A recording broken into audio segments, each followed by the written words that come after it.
this is old technology here. We're using GPS for yield monitor and things like that, and does some mapping and things, but they do, I don't have the steering. They've got steering, they've got everything anymore. So, from Zering, Iowa, and I guess I was actually born on this farm. It's kind of unusual maybe, but not in those days. And I've farmed here, other than being in the military for a couple of years, I've been here most all my life, I guess. So, 40s and 50s, this farm here typically would have had 320 acres. It had 40 acres of oats and 40 acres of alfalfa. And before beans came in, the rest was corn. And then gradually beans came in and you went to a corn, soybean, oats, hay rotation.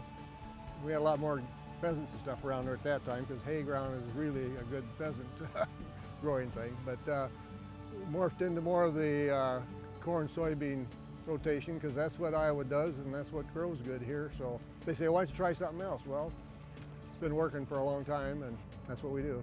Kind of a balancing act. Everybody does that no matter what kind of things they do. They have to balance family and work and everything together. But it was a lot of fun. Good way to raise kids, I think, at the time.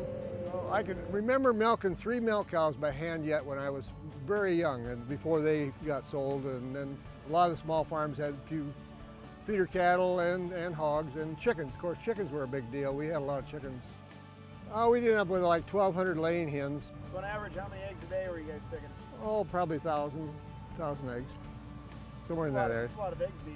Yeah, and then you had to gather them in the wintertime 4 times a day or they'd freeze. So you had to gather them before they froze.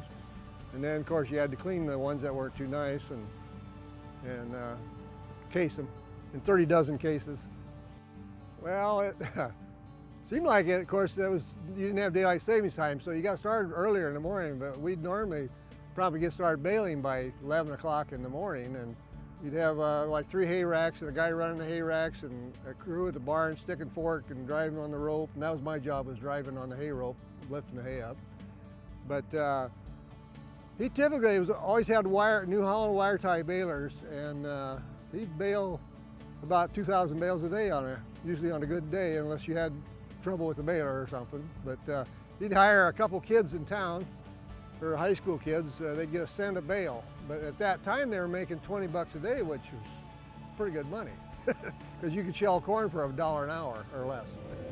You had to stop and appreciate things every once in a while. They always were telling us, another 10 years we won't be able to feed the world, and it seemed like we got 1 bushel too much all the time anymore. And the world keeps growing, but we keep overproducing, and we aren't getting much money for it.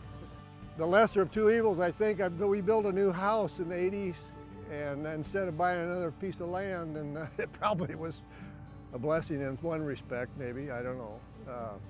But somehow managed to survive that little deal.